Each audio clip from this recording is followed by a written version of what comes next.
1 जुलैपर्यंत सरकारनं मागण्या मान्य केल्या नाहीत तर सगळ्या प्रमुख शहराचा दूध भाजीपाला रोखू असा स्पष्ट इशारा खासदार राजू शेट्टींनी दिलाय। आजपासून राज्यात शेतकऱ्यांनी पुकारलेल्या संपाला स्वाभिमानी शेतकरी संघटनेचा पाठिंबा असल्याचं सरकारला सत्तेचा माज आलाय, त्यांना कसं नमवायचं हे आम्हाला ठाऊक बातचीत केली आमचे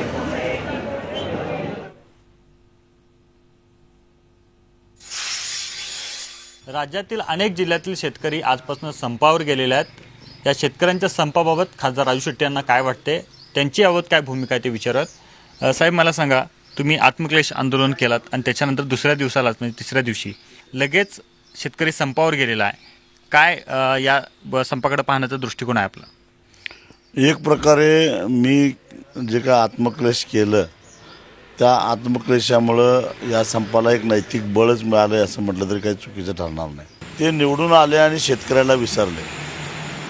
त्यांनी जर का कबूल केल्याप्रमाणे स्वामीनाथन यांच्या सूत्रानुसार शेतकऱ्याला 1.5 हमीभाव दिला असता उत्पादन खर्चाच्या, तर ही आज वेळ झाली नसती। कारण या सगळ्या प्रश्नांचं दुखणं एकच आहे की शेतकऱ्याची शेती तोट्याची, आणि तोट्याची का तर एका बाजूला सततच्या नैसर्गिक आपत्तीमुळं शेतकऱ्यांचं होणारं नुकसान आणि दुसऱ्या बाजूला सरकारच्या बाजारपेठेतील हस्तक्षेपामुळं बाजारपेठेतून मिळणारा कमी दर, याचं पर्यावसन शेतकऱ्याच्या शेतीच्या तोट्यामध्ये होतं।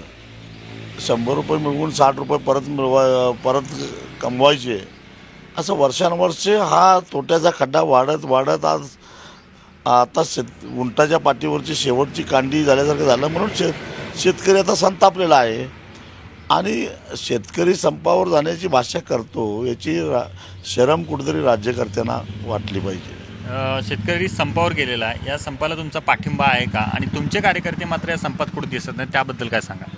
नाही, हे सगळ्यांनी मिळून केलेलं संप आहे आणि आमचा पाठिंबा या संपाला आहेच। याच काय कुठल्याही शेतकरी चळवळीला आमचा नेहमीच पाठिंबा असतो, कारण आम्ही शेतकरी चळवळीमध्ये वेगळे 2 फाटे पडावेत किंवा शेतकरी चळवळ फूट व्हावी असं आम्ही कधीच वागत नाही।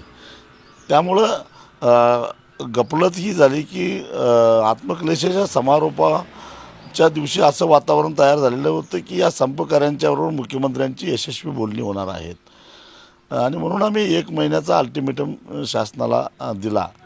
पण ठीक आहे, त्यांच्या बोलणी फिसकटली तरी आम्ही आमचा त्यांना संपाला पाठिंबा आहे। आता माझी एवढीच विनंती राहील सगळ्या शेतकऱ्यांना, संप करणाऱ्यांना, की नासधूस करू नका।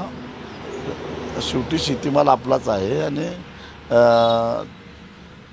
नासधूस करण्याच्या ऐवजी आम्हाला द्यायचंच नाही अशी भूमिका ठामपणाने घ्यावी सगळ्यांनी। सरकार याबाबत गंभीर व्हायला तयार नाही आहे, काय वाटते? चर्चा सुद्धा करत असताना प्रश्न सुटावेत या दृष्टीने काही चर्चा करताना दिसत नाहीत। एकूण सरकारकडे बघण्याचा तुमचा दृष्टिकोन काय झालेला आहे? सत्तेचा माज आला आहे, दुसरा काय? आपल्याला आता कोणी विचारणार नाही आणि त्यांची भाषा अशी आहे, एवढं केलं तरी लोक आम्हाला मत देतात, आम्ही निवडून येतो, अशी मस्तीची भाषा आहे त्यांची। म्हणून असं होतं 1 जुलैपर्यंत सरकारनं जर काही निर्णय घेतला नाही तर मग 1 जुलैनंतर काय होईल असं वाटतं? त्यानंतर होणार की जे होणार ते होणारच। आम्ही त्यावेळी टार्गेट केलं आहे की पुणे, मुंबई, नागपूर, औरंगाबाद, नाशिक अशा मेट्रोपॉलिटन सिटी ज्या आहेत त्यांना दूध आणि भाजीपाला द्यायचं नाही, बाकी व्यवहार व्यवस्थित चालतील।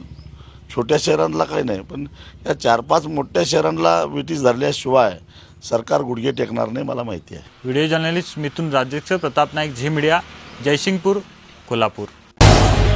झी 24 तास रहा एक पाऊल पुढे।